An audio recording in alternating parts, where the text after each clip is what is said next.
Welcome to Biology Made Easy. In the earlier videos, we have discussed microsporogenesis, development of male gametophyte, megasporogenesis, development of female gametophyte. That means now the male gametophyte and female gametophyte are ready for fertilization. But there is one problem. Unless there is pollination, the fertilization cannot take place.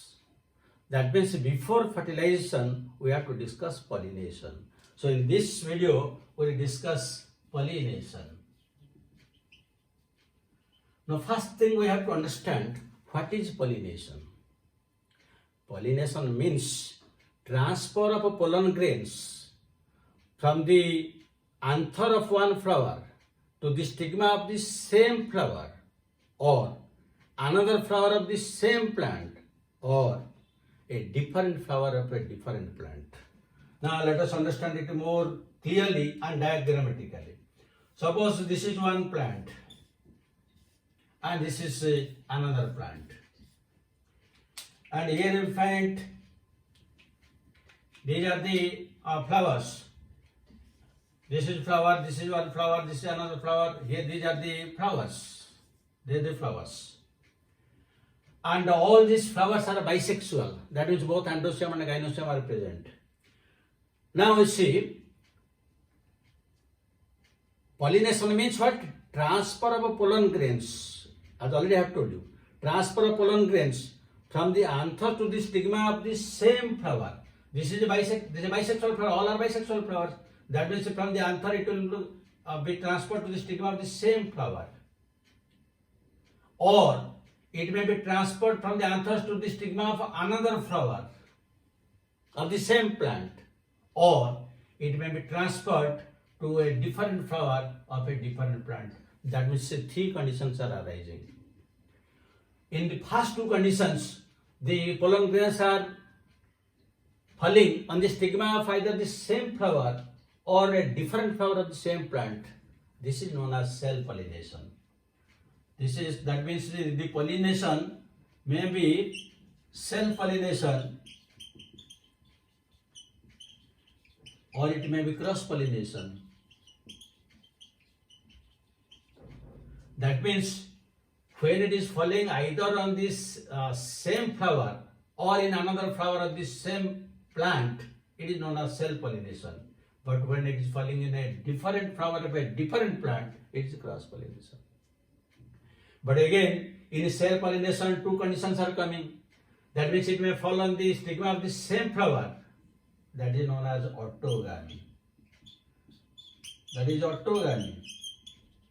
And when it falls in a different flower but same plant, it is known as geitonogamy. And cross-pollination is known as genogamy. That means self-pollination and cross-pollination. Self-pollination may be autogamy when it falls on the same flower because it is bisexual, and if it will fall in different flower of the same plant, geitonogamy, and if it will fall in a different plant, then it is cross-pollination or genogamy. Now let us discuss first how this self-pollination is taking place. What are the different contrivances, what are the adaptations for which only self-pollination will take place and cross-pollination, even geitonogamy will never take place. Only self-pollination takes place. What are the conditions? So these are known as contrivances or adaptations of self-pollination.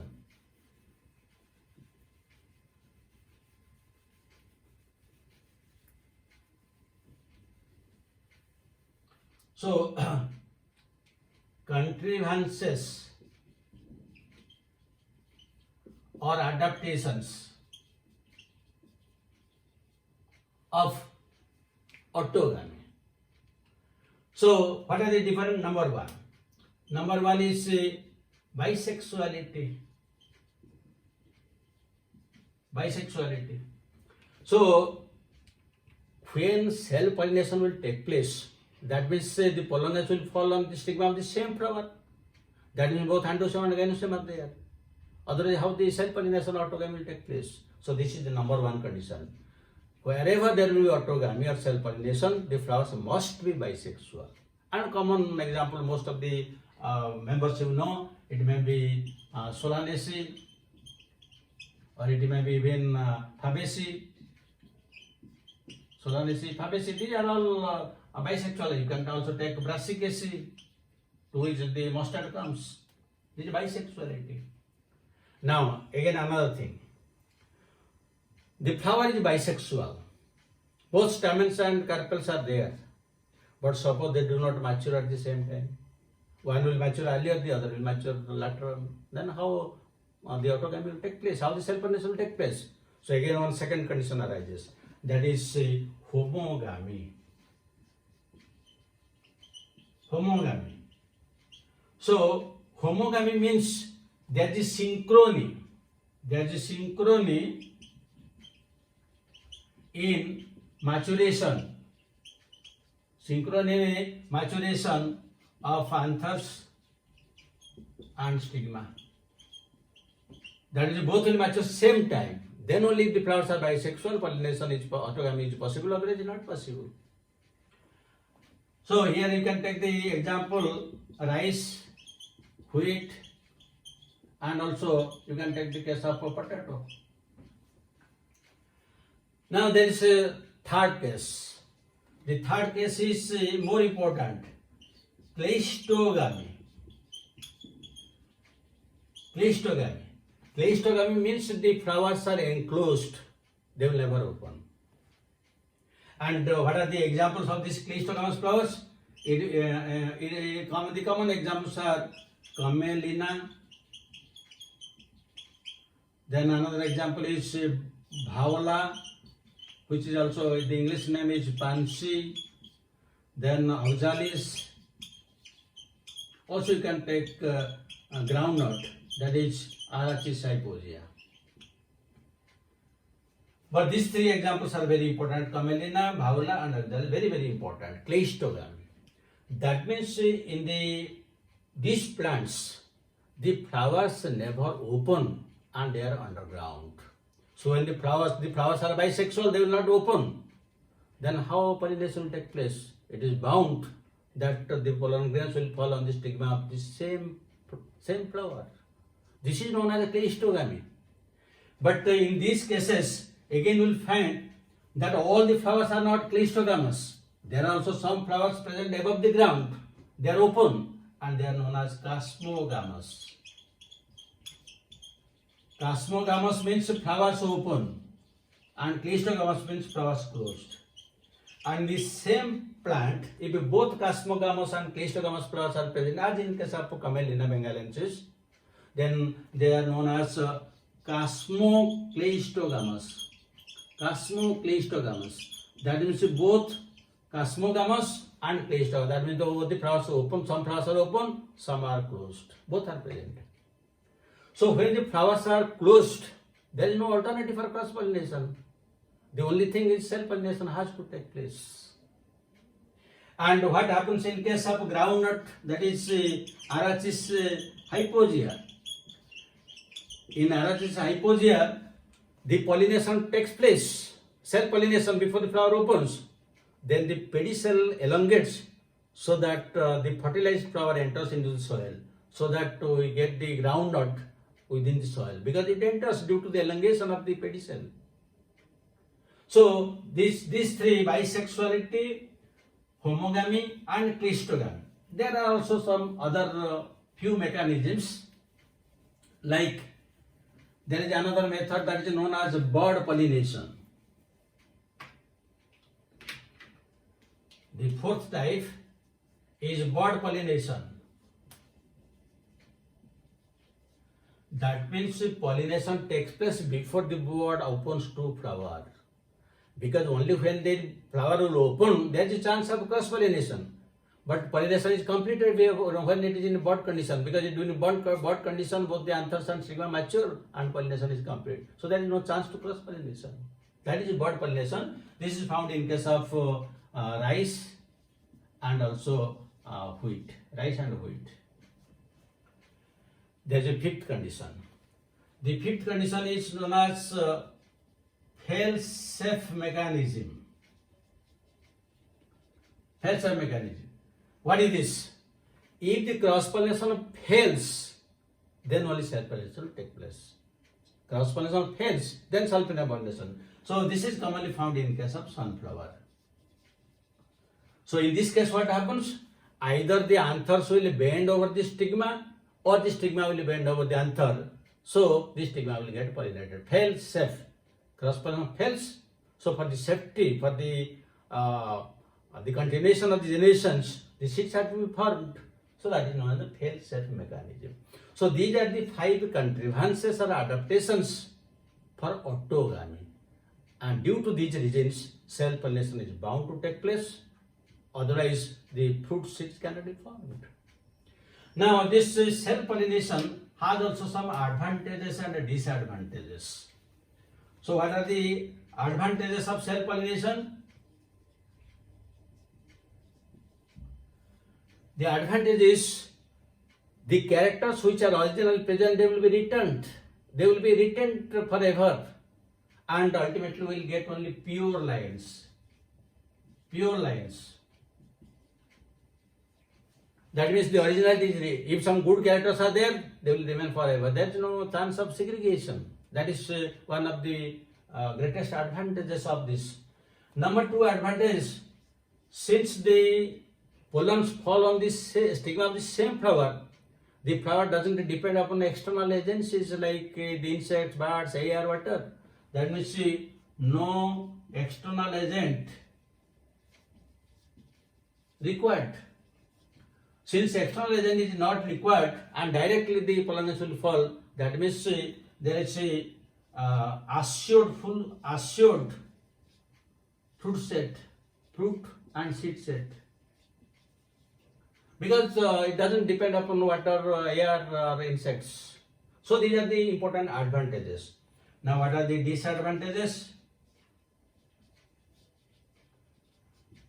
Now one of the disadvantages is, since there is no addition of new characters, the chances of survival of these pure lines becomes very difficult. There is a less chance of survival because there is no addition of new character. Second point, adaptability to environmental condition decreases. And third, again very very important point, when continuously they will be self-pollinated, it will lead to inbreeding depression, which is very important. Inbreeding depression.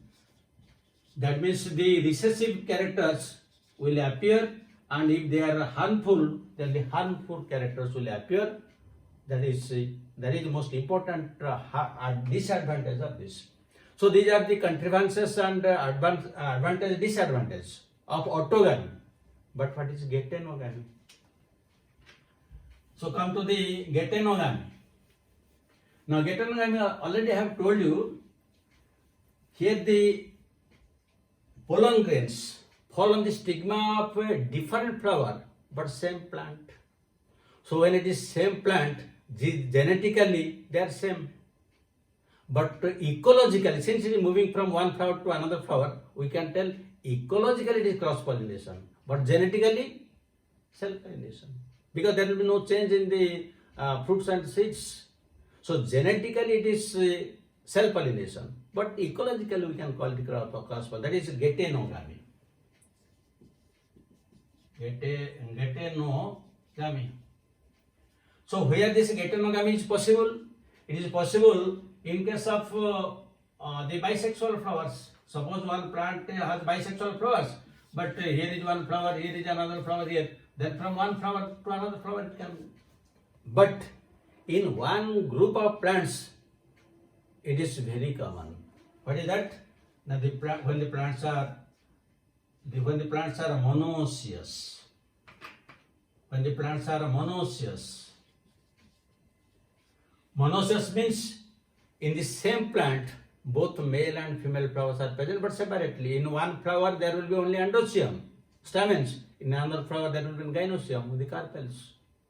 And when they are unisexual, so there is no chance of self-pollination. But only when the anthers will, these pollen grains will move to the stigma of another flower of the same plant, that is geitonogamy, and this is very common in case of monoecious plants. So what are the examples of monoecious plants?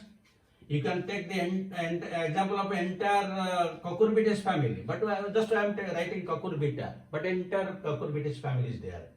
Similarly, coconut, you can take maize and castor. These are the examples of monoecious plants. So here it is bound to take place of geitonogamy. So these are the different aspects of cell pollination where we have discussed autogamy and geitonogamy. Cross pollination we discussed in a separate video, but first I will give you questions.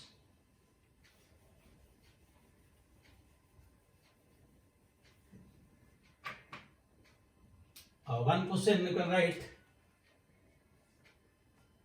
in which plant both autogamy and geitonogamy are not possible? A choice. A choice you can write maize.